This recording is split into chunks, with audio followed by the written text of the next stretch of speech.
Welcome to learning depot. இன்றைக்கி நம்ம என்ன பார்க்க போகிறோம்னா ஆர்ஆர்பி ஜேஇயில் எதிர்பார்க்கக்கூடிய முக்கியமான கரண்ட் அஃபேர்ஸ் தான் பார்க்க போகிறோம்.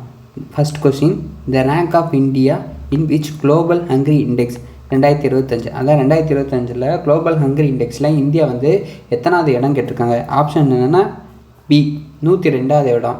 இதோட ஜிஐஹெச்ஐ ஸ்கோர் எவ்வளோனா, அதான் இந்தியாவோட ஸ்கோர் எவ்வளோனா 25.8. சரிங்களா, இந்தியாவோட ஸ்கோர் எவ்வளோ 25.8. இந்தியா எத்தனை ரேங்க்கில் இருக்குது, 102வது ரேங்க்கில் இருக்குது. டாப் கண்ட்ரிஸ் எதில் ஃபஸ்ட் ரேங்க்கில் இருக்குன்னா அர்மீனியா, அதே மாதிரி பெலாரஸ், இதெல்லாம் முக்கியமாக டாப்பில் இருக்குது. அதே மாதிரி ஒஸ்ட்டு கண்ட்ரி அப்படின்னா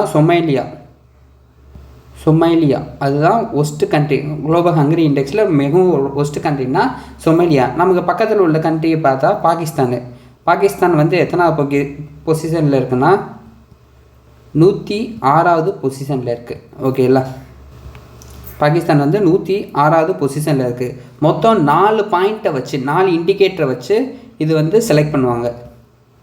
அது என்னென்னா அண்டர் நொரிஷ்மெண்ட்டு, அதே மாதிரி சைல்டு ஸ்டண்டிங்கு, அது மாதிரி சைல்டு வேஸ்டிங்கு, அது மாதிரி சைல்டு மார்ட்டாலிட்டி. இந்த 4 பாயிண்ட்டை வச்சு தான், இந்த 4 இண்டிகேட்டர் வச்சு தான் இந்த குளோபல் ஹங்கரி இண்டெக்ஸ் வந்து கிரியேட் பண்ணுவாங்க. முக்கியமாக நமக்கு என்ன தேவை, இந்தியா வந்து எத்தனாவது பொசிஷனு, இந்தியாவோட ஜிஹெச்ஐ வந்து ஸ்கோர் எவ்வளோ, நமக்கு பக்கத்தில் உள்ள கண்ட்ரி வந்து எத்தனாவது, அதாவது பாகிஸ்தான் வந்து எத்தனாவது. சரிங்களா, இது ரொம்ப முக்கியம்.